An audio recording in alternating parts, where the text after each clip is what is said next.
இந்த ஒரு பாவம் ஒரு பெண்ணின் வாழ்க்கையை மட்டும் இல்ல, அவளோட முழு திருமண வாழ்க்கையே சிதைச்சிடும். இந்த ஒரு தவற அறியாம கூட செஞ்சா, அவளோட கணவன அவளிடமிருந்து நிரந்தரமா பறிச்சிடும் என்று பகவான் கிருஷ்ணரே சொன்ன ஒரு கசப்பான உண்மை இருக்கு. அந்த உண்மைய கேட்டதும் சத்யபாமாவே நடுங்கி போனாள். அந்த ஒரு பாவம் என்ன? ஏன் அது அவ்வளவு பயங்கரமானது? இத முழுசா தெரிஞ்சுக்கணும்னா, இந்த கதைய கடைசி வரை கண்டிப்பா பாருங்க. ஏன்னா, இந்த கதையோட முடிவுல பகவான் கிருஷ்ணர் சொல்ற ஒரு உண்மை, ஒவ்வொரு கணவன் மனைவியும் வாழ்நாள் முழுக்க மறக்க கூடாத ஒரு பாடமா இருக்கும்.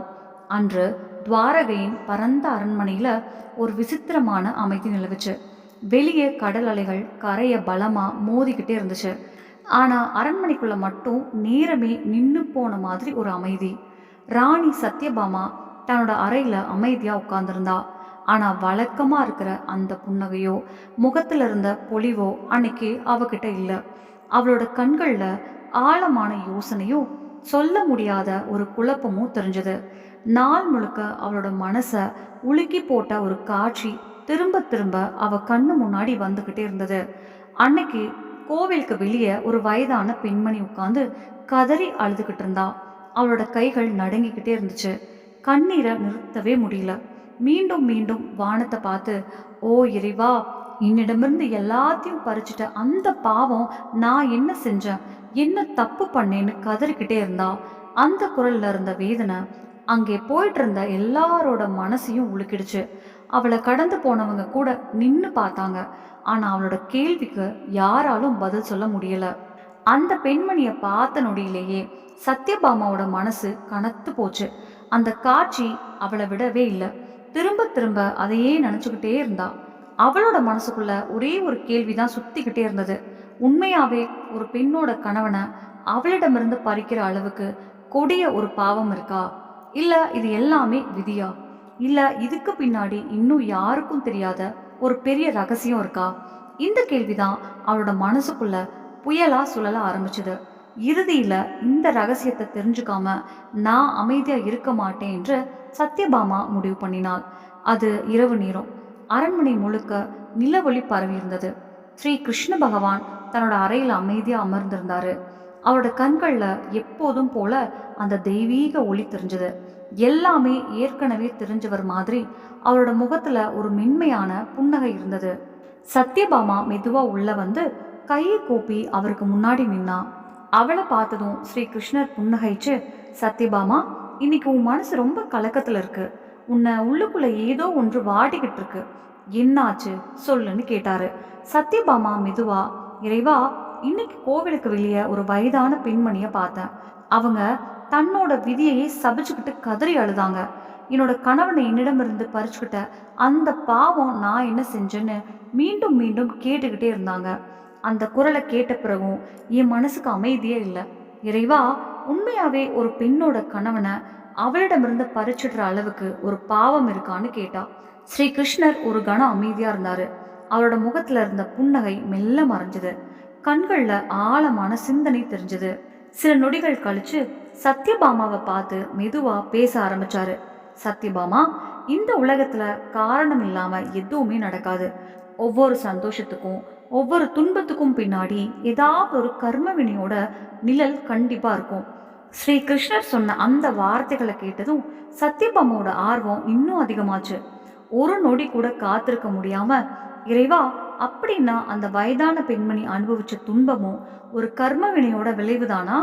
ஒரு பெண்ணோட வாழ்க்கையில இவ்வளோ பெரிய இருளை கொண்டு வரக்கூடிய ஒரு பாவம் உண்மையாவே இருக்கான்னு பதட்டத்தோட கேட்டா. ஸ்ரீ கிருஷ்ணர் சத்யபாமாவை அமைதியா பார்த்தாரு. சில நொடிகள் எதுவும் பேசல. பிறகு மெதுவா, ஆம் சத்யபாமா, அப்படிப்பட்ட ஒரு பாவம் இருக்கு. ஆனா அந்த பாவம் எல்லாரும் நினைக்கிற மாதிரி அவ்வளவு சாதாரணமானதல்ல. இது ஒரே நாள்ல உருவாகிறதும் இல்லை. மனசுக்குள்ள மெதுவா பிறக்கும். அது வளர ஆரம்பிக்கும். அது ஒரு பாவம்னு புரிஞ்சுக்கிற நேரத்துக்குள்ள பலருடைய வாழ்க்கை ஏற்கனவே மாறி போயிருக்கும்னு சொன்னாரு. அந்த வார்த்தைகளை கேட்டதும் சத்யபாமாவோட இதயம் வேகமா துடிக்க ஆரம்பிச்சது. அவ கை கூப்பி, நிறைவா, தயவு செய்து அந்த உண்மை எனக்கு சொல்லுங்க. இவ்வளவு கொடிய விளைவுகளை ஏற்படுத்துற அந்த பாவம் என்னன்னு நான் தெரிஞ்சுக்கணும்னு கேட்டா. ஸ்ரீ கிருஷ்ணர் ஒரு கணம் கண்களை மூடிக்கிட்டாரு. பழைய நினைவுகளை மனசுக்குள்ள பார்த்த மாதிரி சில நொடிகள் அமைதியா இருந்தாரு. பிறகு மெதுவா கண்களை திறந்து, சத்யபாமா, நான் உனக்கு ஒரு கதை சொல்றேன். இது சாதாரண கதை இல்ல. ஒரு பெண்ணோட வாழ்க்கை எப்படி ஒரு சின்ன தவறால முழுசா சிதறி போச்சுன்னு சொல்ற கதை. வெளியில பார்த்தா அவளோட வாழ்க்கை ரொம்ப அழகா தெரியும். ஆனா அந்த அழகுக்குள்ள யாருக்கும் தெரியாத ஒரு ரகசியம் புதைஞ்சு கிடந்துச்சு. அந்த ஒரு ரகசியம்தான் கடைசியில அவளோட வாழ்க்கையே அழிச்சிடுச்சுன்னு சொல்ல ஆரம்பிச்சாரு. நெடுங்காலத்துக்கு முன்னாடி ஒரு சின்ன கிராமத்துல மாலினி என்ற பெண் வாழ்ந்துகிட்டு இருந்தா. அவ பார்க்க ரொம்ப அழகா இருப்பா. அவளோட புன்னகைய ஒரு தடவை பார்த்தா யாராலும் மறக்க முடியாது. அவளை பார்த்தவங்க எல்லாரும் அவளோட அழகை பற்றி பேசுவாங்க. ஆனா மாலினியோட உண்மையான அடையாளம் அவளோட அழகு இல்ல, அவளுக்கு கிடைச்சிருந்த கணவன் தான். அவரோட பெயர் அருண். அருண் ரொம்ப நேர்மையான மனிதர், எளிமையா வாழ்றவர். ஆனா தன்னோட மனைவி மேல உயிரையே வச்சிருந்தாரு. தினமும் அதிகாலையில எழுந்து கடினமா உழைப்பார். மாலையில வீடு திரும்பினதும் முதல்ல தேடுறது மாலினியோட முகத்துல இருக்கிற அந்த புன்னகையத்தான். அவளுக்கு எந்த குறையும் வரக்கூடாதுன்னு பார்த்துக்கிட்டே இருப்பாரு. அவளுக்கு எது பிடிக்கும் எது பிடிக்காதுன்னு வார்த்தை சொல்லாமலேயே புரிஞ்சுக்கிற அளவுக்கு அவளை நேசிச்சாரு. அதனால தான் கிராமத்துல இருக்கிறவங்க எல்லாரும் மாலினி ரொம்ப அதிர்ஷ்டசாலி, அருண் மாதிரி ஒரு கணவன் கிடைக்கிறது பெரிய பாக்கியம்னு பேசிக்கிட்டே இருப்பாங்க. ஆரம்பத்துல மாலினியும் அந்த அன்போட மதிப்பை நல்லாவே புரிஞ்சு வச்சிருந்தா. தன்னோட வாழ்க்கைய ஒரு ஆசீர்வாதமா நினைச்சு சந்தோஷமா வாழ்ந்தாள். அவளுக்கு வேற எந்த குறையும் இல்லை. ஆனா காலம் எப்போதும் ஒரே மாதிரி இருக்காது. மெல்ல மெல்ல அவளோட வாழ்க்கையில ஒரு திருப்பு முனை வந்துச்சு. அந்த ஒரு திருப்பம் தான் அவளோட விதியையே தலைகீழா மாற்ற போகுதுன்னு அப்போ யாருக்குமே தெரியாது. ஒரு நாள் அந்த கிராமத்துக்கு புதுசா ஒரு மனிதன் வந்தான். அவனோட பெயர் விக்ரம். அவன் பார்க்க ரொம்ப வசீகரமா இருப்பான். அவன் பேசுற ஒவ்வொரு வார்த்தையும் அவ்வளவு இனிமையா இருக்கும். யார்கிட்ட பேசினாலும் சில நிமிஷத்திலேயே அவங்களோட மனசை ஜெயிச்சிடுவான். கிராமத்துல இருந்த எல்லார் கூடவும் சீக்கிரமா பழகி கொஞ்ச நாள்லேயே எல்லாரோட கவனத்தையும் ஈர்த்துட்டான். ஒரு நாள் மாலினி வழக்கம் போல கிணற்றுக்கு தண்ணீர் எடுக்க வந்திருந்தா. அதே நேரத்துல விக்ரமும் அங்கே வந்தான். விக்ரம் முதன்முறையா மாலினியை பார்த்தான். சில நொடிகள் அவளை பார்த்தபடியே அசையாம நின்னான். பிறகு மெதுவா புன்னகைச்சு, இந்த கிராமத்துல நான் நிறைய பேரை பார்த்திருக்கேன். ஆனா உன்ன மாதிரி அழகான ஒரு பெண்ணை இதுவரைக்கும் பார்த்ததே இல்லை. உன் பேர் என்னன்னு கேட்டான். அந்த கேள்வியை கேட்டதும் மாலினி கொஞ்சம் தயங்கினாள். ஒரு நொடி அவனை பார்த்தாள். பிறகு மெதுவா தன்னோட பேரை மட்டும் சொல்லிட்டு வேற எதுவும் பேசாம அங்கிருந்து வேகமா நடந்து போயிட்டா. ஆனா அந்த சில நிமிஷம் உரையாடல் அவளோட மனசுல பெரிய தாக்கத்தை ஏற்படுத்திடுச்சு. அன்னைக்கு ராத்திரி அவளால தூங்கவே முடியல. விக்ரம் சொன்ன ஒவ்வொரு வார்த்தையும் திரும்ப திரும்ப அவளோட காதுல ஒழிச்சுக்கிட்டே இருந்துச்சு. இது வரைக்கும் யாரோட பேச்சும் அவளை அந்த அளவுக்கு பாதிச்சதில்லை. ஆனா முதல் முறையா ஒரு அந்நியனோட வார்த்தைகள் அவளோட மனசுக்குள்ள இடம் பிடிக்க ஆரம்பிச்சிருந்தது. அடுத்த நாள் வழக்கமா போற நேரத்துக்கே மாலினி மறுபடியும் கிணற்றுக்கு வந்தாள். ஒருவேளை அவன் வராம இருந்திருப்பானோன்னு அவளோட மனசு நினைச்சது. ஆனா அவ எதிர்பார்த்த மாதிரியே விக்ரம் ஏற்கனவே அங்கே நின்றுகிட்டு இருந்தான். அவளை பார்த்ததும் புன்னகைச்சு, நீ இன்னைக்கும் வருவேன்னு எனக்கு முன்னாடியே தெரியும்னு சொன்னான். அந்த ஒரு வார்த்தை மாலினியோட மனசுல இன்னும் ஆழமா பதிஞ்சிடுச்சு. அதுக்கப்புறம் அவங்க சந்திப்பது அடிக்கடி நடக்க ஆரம்பிச்சது. ஆரம்பத்துல சில வார்த்தைகள் மட்டும் பேசினாங்க. பிறகு அந்த உரையாடல் கொஞ்சம் கொஞ்சமா நீள ஆரம்பிச்சது. ஒரு நாள் நடந்த தற்செயல் சந்திப்பு இப்போ ஒரு பழக்கமா மாறிடுச்சு. மாலினிக்கு அவ என்ன பண்ணிட்டு இருக்கான்னே புரியல. இது சரியா தப்பான அவளோட மனசே அவகிட்ட கேள்வி கேட்டுச்சு. ஆனா அந்த கேள்விக்கு அவளால பதில் சொல்ல முடியல. ஏன்னா அவளோட இதயத்துக்குள்ள ஒரு விசித்திரமான ஈர்ப்பு மெதுவா உருவாக ஆரம்பிச்சிருந்தது. இங்க அருணும் சில மாற்றங்களை கவனிக்க ஆரம்பிச்சாரு. மாலினி ஏதோ மாறிட்டான்னு அவருக்கு தோணுச்சு. முன்னாடி மாதிரி அவ பேசுறதே இல்லை. அவர் பேசும்போது ஆர்வமா கேட்கறது இல்லை. அவளோட கண்கள்ல எப்போதும் தெரிஞ்ச அந்த அன்பும் சந்தோஷமும் கொஞ்சம் கொஞ்சமா குறைஞ்ச மாதிரி இருந்துச்சு. ஆனா அருண் ஒரு நாள் கூட தன்னோட மனைவிய சந்தேகப்படல. ஏன்னா அவரோட காதல் அவ்வளவு உண்மையானது. ஒருவேளை ஏதாவது கவலையா இருப்பா, கொஞ்ச நாள்ல எல்லாமே சரியாயிடும்னு தன்னை தானே சமாதானப்படுத்திக்கிட்டாரு. ஆனா அவளோட இந்த மாற்றத்துக்கு பின்னாடி அவரோட முழு வாழ்க்கையே சிதைக்க போற ஒரு பயங்கரமான புயல் உருவாகிக்கிட்டு இருக்குன்னு அவருக்கு அப்போ தெரியவே இல்லை. இதற்கிடையில விக்ரம் இன்னும் தந்திரமா நடந்துக்க ஆரம்பிச்சான். மாலினி இப்ப தன்னோட பேச்சுக்கும் வசீகரத்துக்கும் முழுசா ஈர்க்கப்பட்டான்னு அவனுக்கு நல்லாவே புரிஞ்சிடுச்சு. அதனால ஒரு நாள் அவளை நேரா பார்த்து, மாலினி, இந்த சின்ன கிராமத்துக்குள்ள வாழ வேண்டியவ நீ இல்ல. நீ ஒரு ராணி மாதிரி வாழணும். ஆனா உன்னோட மதிப்பை உன் கணவன் புரிஞ்சுக்கவே இல்லை. உன்னை அவர் நினைக்கிற அளவுக்கு கூட பாராட்டுறதில்லைன்னு சொன்னான். விக்ரம் சாதாரணமா சொன்ன அந்த வார்த்தைகள் மாலினியோட மனசுக்குள்ள மெதுவா வேரூன்ற ஆரம்பிச்சது. முதல் முறையா தன்னோட கணவன் கொடுத்த அளவில்லாத அன்பை அவ சாதாரணமா எடுத்துக்கொள்ள ஆரம்பிச்சா. இப்போ மாலினியோட மனசுக்குள்ள ஒரு பெரிய போராட்டம் ஆரம்பிச்சிடுச்சு. ஒரு பக்கம் தன்னோட கணவன் மேல இருந்த கடமை, இன்னொரு பக்கம் விக்ரம் மேல உருவாகிக்கிட்டு இருந்த அந்த விசித்திரமான ஈர்ப்பு. எதை தேர்ந்தெடுக்கணும், எது சரி, எது தப்பு என்று அவளுக்கே புரியாம தவிச்சா. ஆனா அவளுக்கே தெரியாம இதுதான் அவளோட வாழ்க்கையில மிகப்பெரிய திருப்பு முனையா மாறப்போகுது. இவ்வளவு நேரமும் ஸ்ரீ கிருஷ்ணர் சொன்ன ஒவ்வொரு வார்த்தையையும் சத்யபாமா இமைக்காம கேட்டுக்கிட்டு இருந்தா. இப்போ அவளோட ஆர்வத்தோட சேர்ந்து சொல்ல முடியாத ஒரு பயமும் மனசுக்குள்ள எழ ஆரம்பிச்சது. அவ மெதுவா, இறைவா, அப்புறம் என்னாச்சு? மாலினி தன்னோட மனசை கட்டுப்படுத்திக்கிட்டாளா, இல்ல அவளோட வாழ்க்கைய அழிவை நோக்கி கொண்டு போகிற அந்த பாதையில தொடர்ந்து நடந்தாளான்னு கேட்டா. ஸ்ரீ கிருஷ்ணர் ஒரு பெரும் மூச்சு விட்டாரு.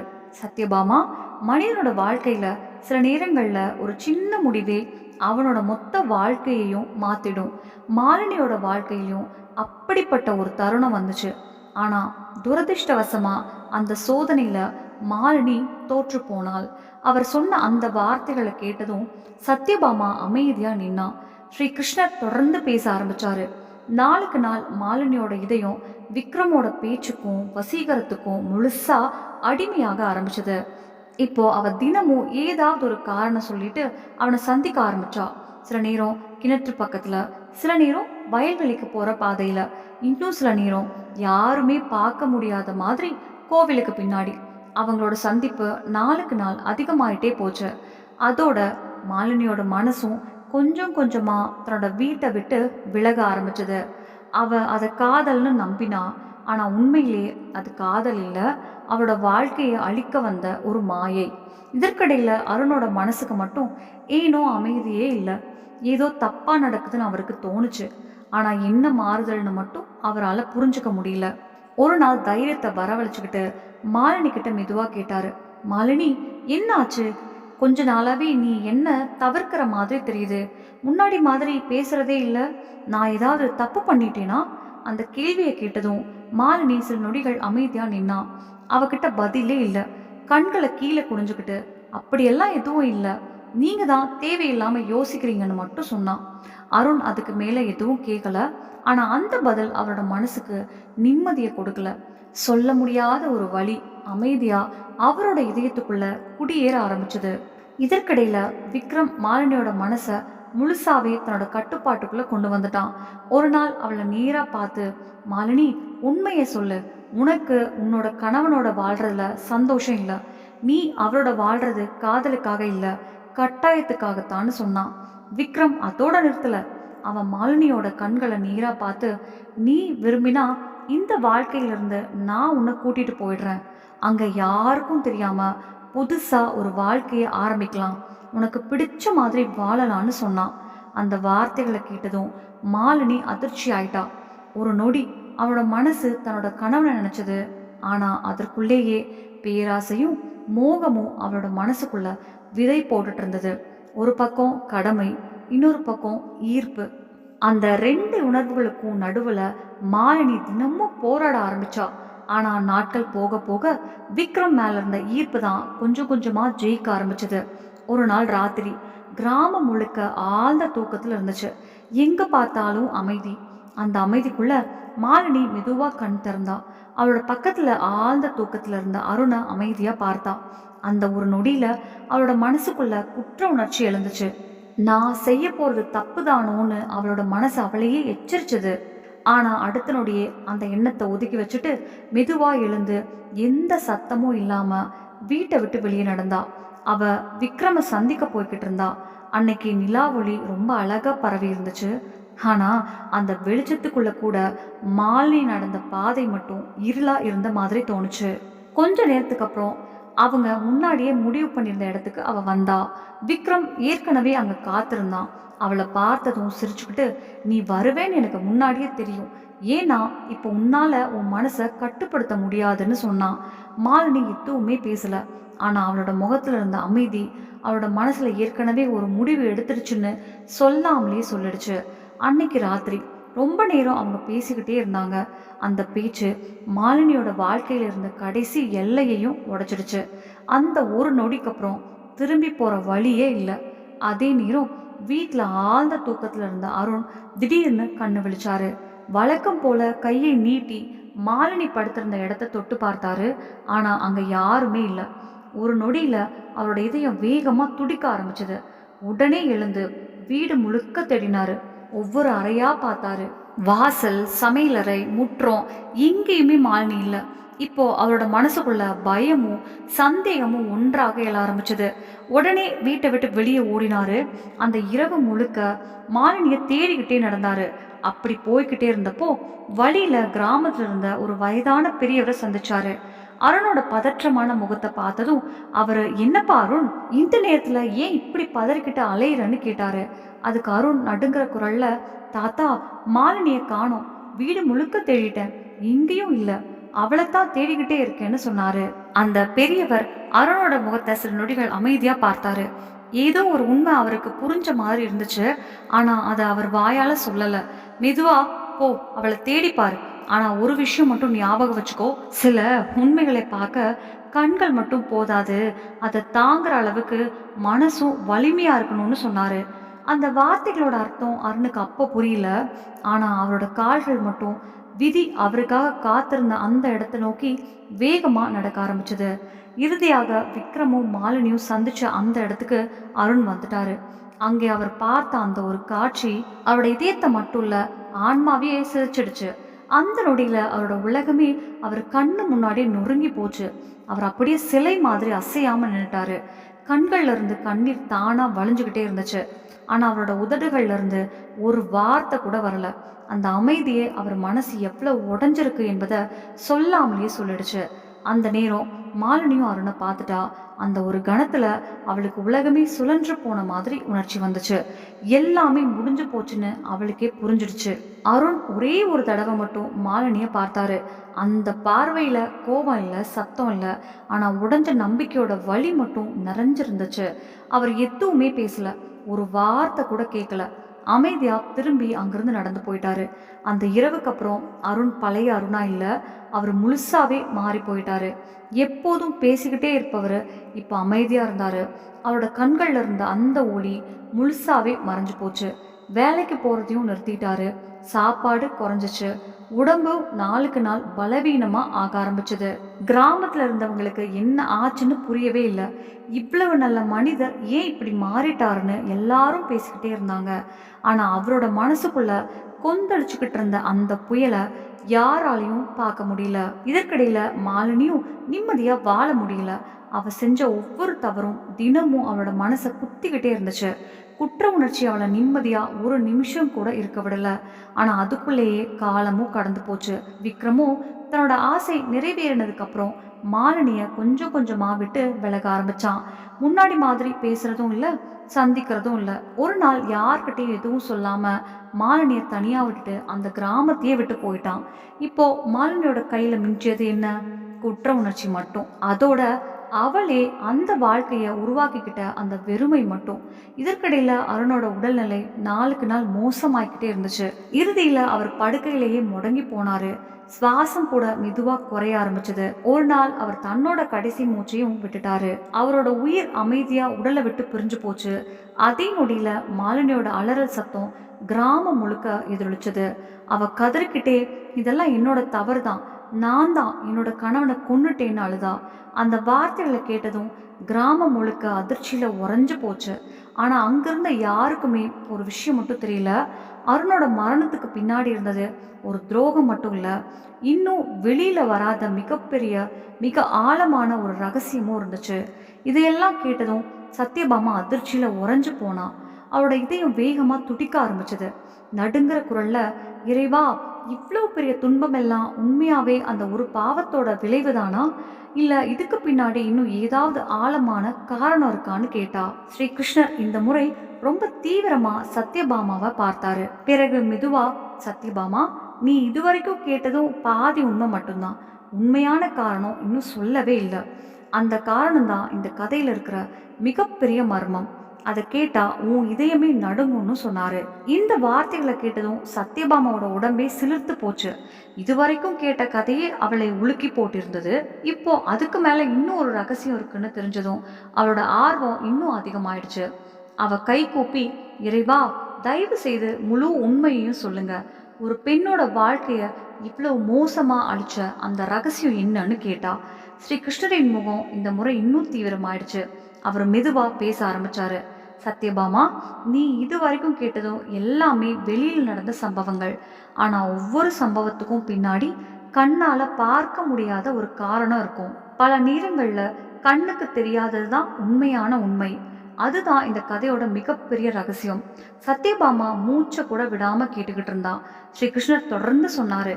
ஒரு பெண் தன்னோட கணவனோட அன்பையும் நம்பிக்கையும் உடைக்கும் போது அவள் ஒரு உறவை மட்டும் உடைக்கிறது இல்ல, 2 ஆன்மாக்களை இணைச்சுக்கிற புனிதமான பந்தத்தையே உடைக்கிறாள்.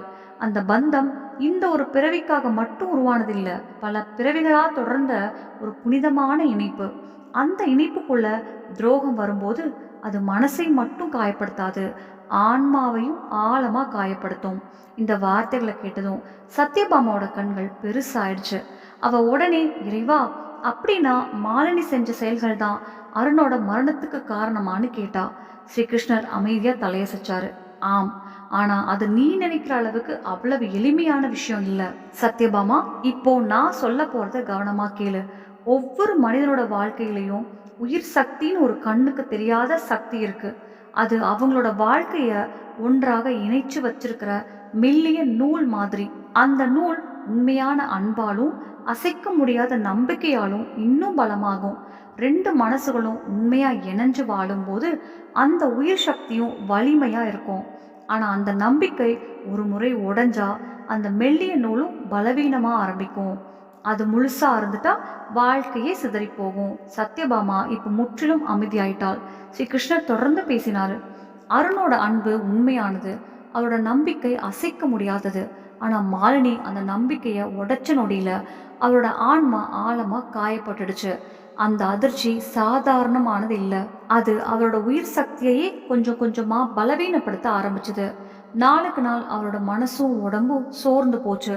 இறுதியில அவரோட வாழ்க்கை முடிவுக்கு வந்துச்சு. அதனாலதான் அருணோட மரணம் வெறும் உடம்பு உயிரை விட்டதுன்னு மட்டும் சொல்ல முடியாது. அவரோட வாழ்க்கையோட அடித்தளமா இருந்த நம்பிக்கை உடைஞ்சதோட விளைவுதான் அது.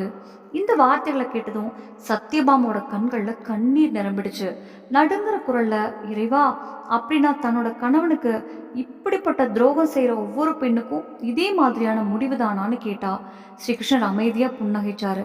பிறகு மெதுவா, இல்ல சத்யபாமா, ஒவ்வொருத்தரோட கர்மமும் வேற, ஒவ்வொருத்தரோட செயல்களும் வேற, அதனால அவங்களோட வாழ்க்கையில வர்ற விளைவுகளும் வேற. ஆனா ஒரு விஷயம் மட்டும் மாறாது. தன்னோட வாழ்க்கை துணையோட நம்பிக்கையை உடைக்கிறவன் அல்லது உடைக்கிறவள் நிச்சயமா தன்னோட வாழ்க்கைக்குள்ள துக்கத்தையும் வேதனையையும் வரவழைச்சுக்குவாங்க. சில நேரங்கள்ல அந்த விளைவுகள் இந்த கதையில நீ கேட்டதை விடவும் பயங்கரமா இருக்கலாம். இந்த பதிலை கேட்டதும் சத்யபாமா மெதுவா தலை குனிஞ்சாள். கோவிலுக்கு வெளியே பார்த்த அந்த வயதான பெண்மணியோட கண்ணீருக்கு பின்னாடி இருந்த வேதனை இப்போதான் அவளுக்கு முழுசா புரிஞ்சுது. ஆனா ஸ்ரீ கிருஷ்ணர் இன்னும் பேச ஆரம்பிச்சாரு. சத்யபாமா, இந்த கதையில இன்னும் ஒரு முக்கியமான விஷயம் இருக்கு. சத்யபாமா ஆச்சரியத்தோட, அது என்ன இறைவான்னு கேட்டா. ஸ்ரீ கிருஷ்ணர் அமைதியா சொன்னாரு. ஒருத்தர் தன்னோட பாவத்தை நினைச்சு வருத்தப்படுறது மனித இயல்பு. ஆனா அந்த வருத்தம் அவரோட ஆன்மாவையே மாற்றுற அளவுக்கு இருக்கணும். அதுதான் உண்மையான பிராய்ச்சித்தம். அவர் தொடர்ந்து சொன்னாரு.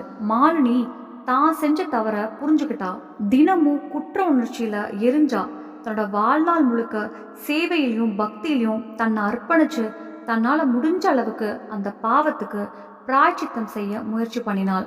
அந்த மனமாறுதல் அவளோட அடுத்த பிறவியையே மாற்றி முக்தியை நோக்கி அவளை அழைச்சிட்டு போச்சு. இதை கேட்டதும் சத்யபாமா ஒரு பெரும் மூச்சு விட்டாள். இறைவா, இப்போதான் வாழ்க்கையில் இருக்கிற மிகப்பெரிய தர்மம் என்னன்னு எனக்கு புரியுதுன்னு சொன்னான். ஸ்ரீ கிருஷ்ணர் புன்னகைச்சாரு. சத்யபாமா, வாழ்க்கையில மிகப்பெரிய நற்பண்புகள் சத்தியம், விசுவாசம், நம்பிக்கை, இந்த மூன்றையும் காப்பாத்துறவங்களோட வாழ்க்கை அமைதியும் சந்தோஷமும் நிறைஞ்சதா இருக்கும். ஆனா இந்த மூன்றையும் மீறறவங்க தங்களோட துன்பத்துக்கு தாங்களே காரணமாயிடுவாங்க. இந்த வார்த்தைகளை கேட்டதும் சத்யபாமா கையை கூப்பி, இறைவா, ஒரு வாழ்நாள்ல கூட எல்லாருக்கும் கிடைக்காத ஞானத்தை இன்னைக்கு எனக்கு கொடுத்துருக்கீங்கன்னு நன்றியோட சொன்னார். ஸ்ரீ கிருஷ்ணர் மெதுவா புன்னகைச்சு, இந்த கதையை மறக்காத சத்யபாமா, மாலினி செஞ்ச அந்த தவற வேற யாரும் செய்யாம இருக்க இந்த உண்மையை எல்லார்கிட்டையும் பகிருன்னு சொன்னாரு. அதுக்கப்புறம் ஸ்ரீகிருஷ்ணர் அமைதியா மௌனமானார். நண்பர்களே, இந்த கதை ஒருத்தரை குறை சொல்லவோ யாரையும் தீர்ப்பு சொல்லவோ உருவாக்கப்பட்ட கதை கிடையாது. இது ஒரு ஆன்மீக கதை. வாழ்க்கையில நம்பிக்கையும் விசுவாசத்தையும் காப்பாற்ற வேண்டியதன் முக்கியத்துவத்தை சொல்லும் ஒரு போதனையாக இதை புரிஞ்சுக்கோங்க. ஒரு உறவோட மிகப்பெரிய பலம் அன்பு. அந்த அன்போட உயிர் நம்பிக்கை. ஒரு முறை அந்த நம்பிக்கை உடைஞ்சா அதை மீண்டும் பழைய மாதிரி மாற்றுறது ரொம்ப கஷ்டம். அதனால எந்த உறவா இருந்தாலும் உண்மை, விசுவாசம், நம்பிக்கை, இந்த மூணையும் கடைசி வரையும் காப்பாத்துங்க. இந்த கதை உங்களுக்கு ஒரு சின்ன சிந்தனையாவது கொடுத்திருந்தா இந்த வீடியோவை உங்க நண்பர்களுக்கும் குடும்பத்தினருக்கும் கண்டிப்பா பகிருங்க. இந்த மாதிரி ஆன்மீக கதைகள், வாழ்க்கை பாடங்கள், பகவான் கிருஷ்ணரின் அரிய போதனைகள் தொடர்ந்து பார்க்கணும்னா நம்ம ஆன்மீக தமிழ் சேனலை சப்ஸ்கிரைப் பண்ணி பெல் ஐக்கானையும் பிரஸ் பண்ண மறக்காதீங்க. அடுத்த வீடியோல இன்னொரு அரிய ஆன்மீக உண்மையோட உங்களை சந்திக்கிறேன். அது வரைக்கும் ஜெய் ஸ்ரீ கிருஷ்ணா. நம்ம சேனல்ல பிடிச்சிருச்சுன்னா லைக் பண்ணுங்க, ஷேர் பண்ணுங்க, சப்ஸ்கிரைப் பண்ணுங்க.